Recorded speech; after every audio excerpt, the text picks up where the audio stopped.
Well, this is totally turning out to be really picturesque.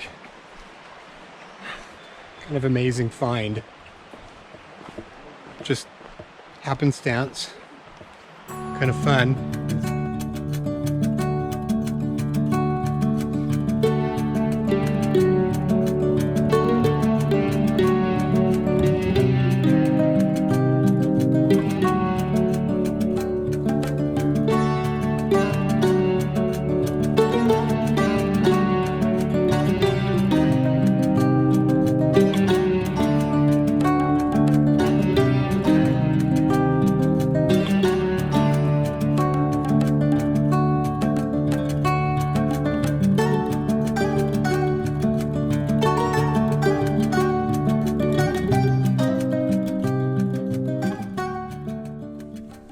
Hey folks, Chris here. I've moved on again deeper into Oregon. I left Bend, Oregon. I was there for, 2 days. And if you saw my last video, you saw that I began the video with some incredible footage from the top of Pilot Butte showing the sunset. It was remarkable. It was just remarkable. But today I've traveled up into Eugene and actually well past Eugene, and I'm on the coast right now. But I want to talk about my trip from Bend out to Eugene because it was kind of fun. I actually ended up having a little bit of an accidental detour that led me to an incredible river camping spot. So I traveled on Route 20 from Bend into Sisters, Oregon, and then up into the Willamette Forest. And it's incredible. It's just incredible. The views, you basically are traveling past a series of volcanoes, the Three Sisters. And when you get up into the Willamette Forest in the pass on Route 20, you're going through these two peaks. One of them is Mount Washington, and the other is called the Three-Fingered Jack. And the Three-Fingered Jack looks like it's from Lord of the Rings, like it's Mount Mordor from Lord of the Rings. So let me just back up a little bit and talk about going from Bend up to Sisters, Oregon.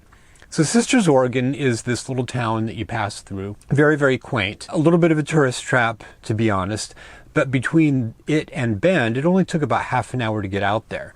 You just go through some really nice rural country of lots of little farms. And I was talking to a friend, she grew up in Bend, and she was saying that Bend is interesting because it's really this transition between sort of the eastern part of Oregon and the western part of Oregon.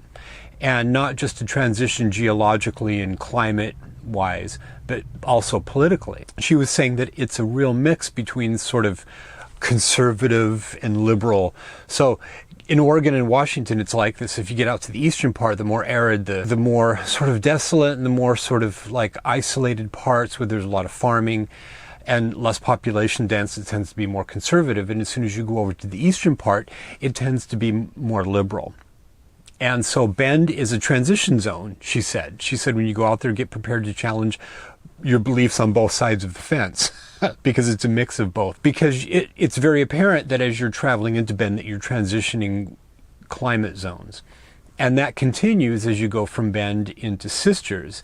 And Sisters is very, very forested, but it's at least at this time of year, it's more of a sort of a dry forested. So as you're climbing up into the Willamette National Forest, it's so interesting as you're coming into Sisters and then as you pass Sisters, the forests just become denser and denser and the trees become taller.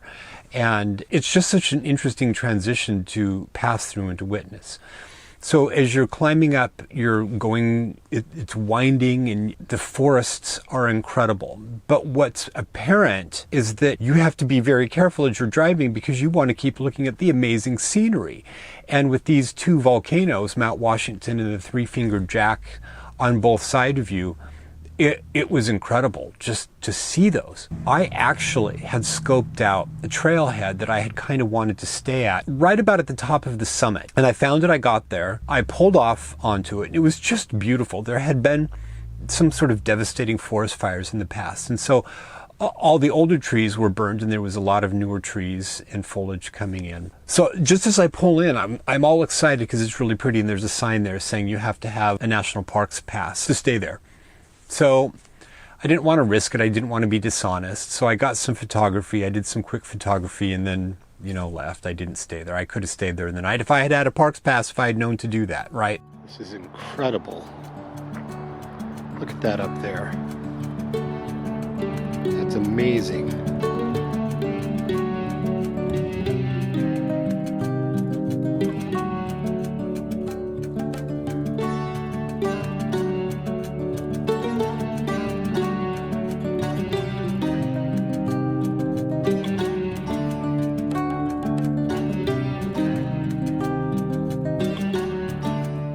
That was frustrating, but it was incredible. I actually stopped and talked to a fella who was there, and I said, "Hey, do you have a parks pass?" And he says, "Yeah, I do." He says, "I always forget to put it out." So he says, "But you never know if they're going to come and check." And I didn't want to be dishonest about it, so I decided to keep going on into Eugene. You turn from Route 20, and then you turn off into Route 126, which takes you to Eugene.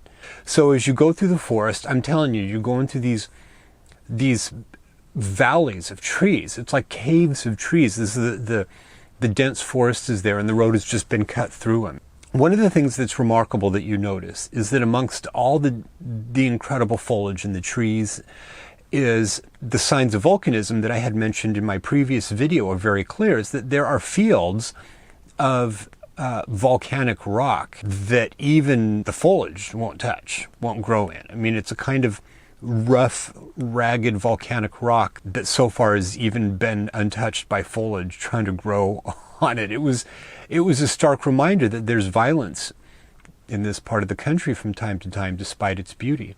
When I was a kid, I lived in Coeur d'Alene, and in 1980, when Mount St. Helens erupted, we had the ash cloud come right over us, and I can still see that in my mind's eye. I stopped at a lake on the way down on Route 126 just to get some photography. This blue lake, the water was this eerie crystal blue. I was looking at it, and it was so clear, and there was a dam on one side of it. It was so beautiful. So I kept on going, and I'm passing down as you eventually leave the Willamette National Forest, and you start getting back into a little bit of population centers, and you keep passing through these small towns. And at one point, I passed a bridge that was not something you see in the western United States too often. It was one of those covered types of bridges that you see in New England, for instance. And I just thought that was so interesting to see that right there. It's very clear that by the time you get to the other side of the Cascade Range, which essentially is what you're doing when you're going over this pass, is that you're now away from sort of the dry forest that you're seeing over in the Bend and the Sisters area into the lusher, wetter, greener kind of forests and land, because there's suddenly water everywhere. So I'm traveling along Route 20, and I'm getting about 20 miles away from Eugene, and suddenly there's some detour signs saying there's a bridge ahead closed, there's a detour coming up, right? So I'm thinking, okay, well, it's going to be a pain, but I'm going to have to take this detour. And so they're big, one of those big flashing signs that they put there saying detour, bridge closed. And it says, take Deerhorn Avenue. So I'm thinking it's just going to be a little detour. But it ends up being that I guess I had misread the sign. I personally think that they were completely unclear as to what was going on. Because it turns out, in fact, that the main bridge ahead was not closed. But it seemed that way from the sign. So I took the detour route, right? And I ended up going through these winding roads through the forest, just by the river, by the McKenzie River. So I'm now driving, snaking around the McKenzie River, and there are all kinds of little farms and homes, and really quaint. It was actually incredibly beautiful, but it was getting late. It was nearly 8 o'clock at this point, and I'm getting nervous because there are no signs that continue to say you're on the detour route. Usually they do that, you're on the detour route. So it's getting dark, and I'm at this point where I don't want to keep driving because I looked on Google Maps and it looks like this detour is going to go for quite a ways, and it was just making me nervous. So it's super picturesque right here, and there's a wide spot in the road right here. It looks like there's some sort of recreation site a little ways from here, and there are a few other cars, and I'm just going to park here for the night. It turns out that the McKenzie River, there was just a little picnic area right there, and it was incredibly beautiful. So I went down there and got some really wonderful photography, and I just stayed there. I camped the night there. And I would never have known it except for somebody's poorly designed detour route, and the confusing detour route. And it wasn't just me. There were a couple of other cars behind me that also took it. Maybe they were following me, thinking I'm the knowledgeable RV driver, and, other people were, when we were just snaking through this little valley, all the quaint homes and all the quaint little farms. So yeah, I got some incredible evening river footage.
Just by happenstance, and I stayed there the night. I woke up the next morning and I kept going in the direction that I thought the detour route was, because on Google Maps I was looking at it on the interactive Google Maps, is that this basically goes parallel to the main route, and it theoretically was supposed to remerge back onto 126. So there I'm thinking that I'm going the right way. And suddenly I start seeing signs that are saying road narrows, and the road was getting narrower and narrower to the point where it's just barely wide enough for my RV. And I'm really worried now, because then there's a sign that says road closed ahead, and then another sign that says gate. So there are beautiful homes in this area, and I passed by a woman who was walking her dog, and I stopped, and I had gotten to the gate, and there's the gate. The gate's closed. Like, I have clearly gone in the wrong direction. So there was a private drive there, which I was barely able to kind of back the RV into and kind of get the RV. A 26-foot RV is not easy. You just don't do U-turns in it. I barely got it back and forth so I could get going back in the other direction. And I talked to her and I said, hey, there was this bridge closure sign. And she says, I know. She says, that's for something else down this direction. She says, you just got to go back the other direction, about 8 miles. That's about how far I went. So as I was driving back through, just snaking through this really pretty area, I eventually came to some workmen doing maintenance for the road, and I stopped and I talked to one of the guys. Hey, could I ask you a question? Sorry. I'm heading out to Eugene, and when I was out coming in from Bend, there was a bridge closure sign. That's the bridge that's up here. Okay. It actually takes this road over to the side. Okay, so if I just head right back to the freeway, You'll just follow this down, you'll come to a stop sign, make a left turn, and that'll be... to Eugene. Okay, thanks. So I got into Eugene, and I got there this morning, and I just did not want to stay in Eugene. I had tried to find a good parking space, and I'll tell you, I just did not have a good feeling about it. Eugene's pretty. It's a big sort of sprawling city. I decided to keep going and not stay in Eugene. So anyway, it was an interesting trip from Bend to Eugene. And just a fortuitous driving mistake on my part led to a great camping spot. So anyway, glad you watched. Thanks for watching my crazy travels through the Pacific Northwest.